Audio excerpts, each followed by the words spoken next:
What's going on, you guys? Today we are taking a look at the fourth figure in the TFCC collection series, and that is Breakdown. Now, I do have to apologize, as when I originally recorded this video, my audio source was flaking the ever-loving heck out. So I'm having to do a voiceover for the first half of the video. I do apologize for that, but I don't think it's going to be that big of a difference. So, opening the box, super easy. One sticker. There's the figure, and we're going to remove the foam. I really do appreciate that they package these figures in foam. And we have the directions and the bio card. Now let's take a look at the bio card here. It's actually really nice. I love their bio cards, and I love their artwork. It's just a really nice bio card, nice, good cardboard, really pretty to look at. I normally leave them in the packagings to keep the cards good. The figure itself looks good. I do like this mold quite a bit, though it is getting a little bit long in the tooth, which we'll talk about later.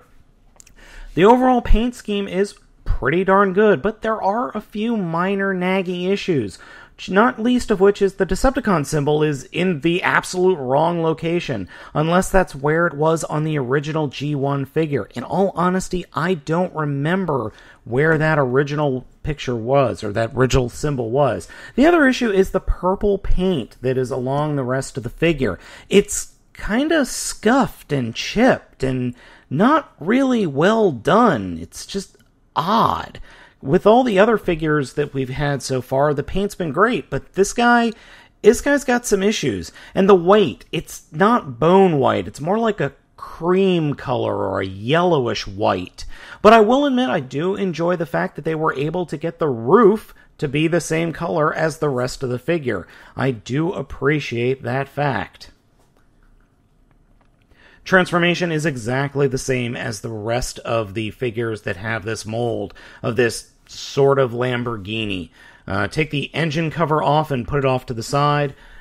Pull the weapon out from the back of the figure. And then just start pulling the guy apart. And start ripping him to shreds and tearing him apart and ripping him in half. Okay, well, not really. Well, actually, yes, sort of. Pop off the doors, and then you can pull the entire front of the vehicle mode forward, and then you can start fooling with the arms and flipping the arms around, or pulling the arms out from underneath the front of the vehicle mode and then flipping the wheels around. And I suck at this part of the transformation. This part of the transformation I am just terrible at, and I don't know why. I have just about every mold or every version of this mold, and I still can't transform the dang thing right. Oh, jeez, I just suck at this.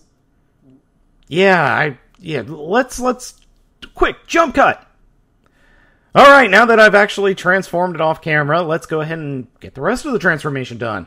Flip out the legs just a little bit, and that will pop off the rear bumpers of the vehicle mode. Put them out to the side, flip the rear part of the vehicle mode all the way down, and then fold out the rest of the legs, and then play with the feet.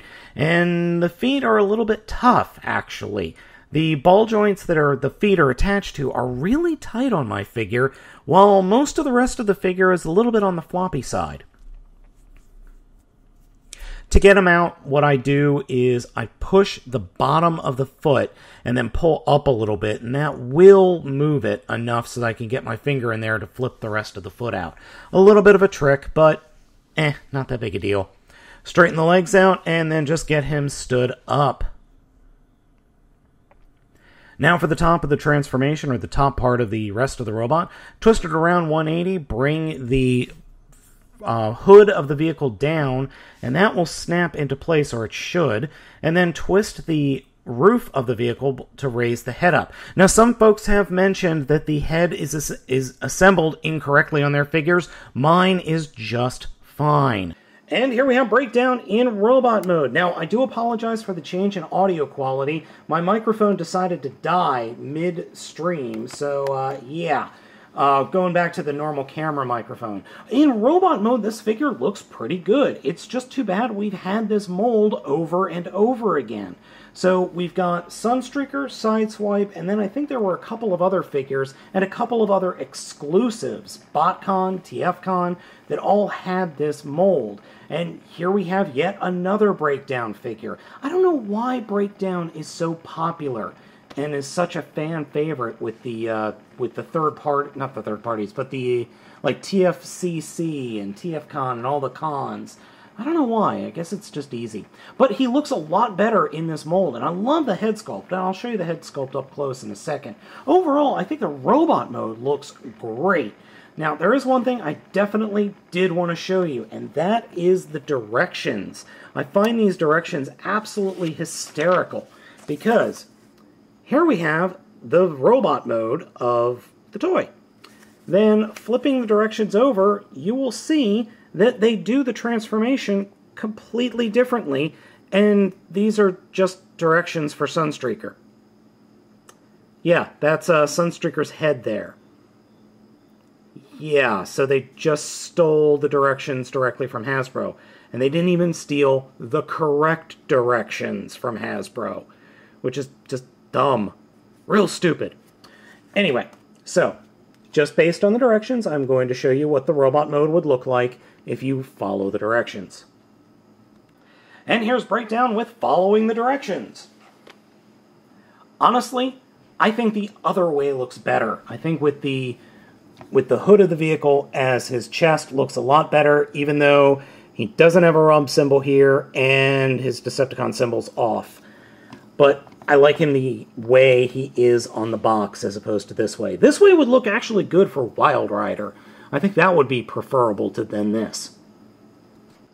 As promised, here is the head sculpt, which I actually like a lot. I think the head sculpt is really nice, except for the flashing we have at the top of the head. Overall, I think they did a good job with the head. It's definitely nice, and I like it. And it's got more posability than any of the other versions of this mold, I think. It has a very evilly jazzed look to it.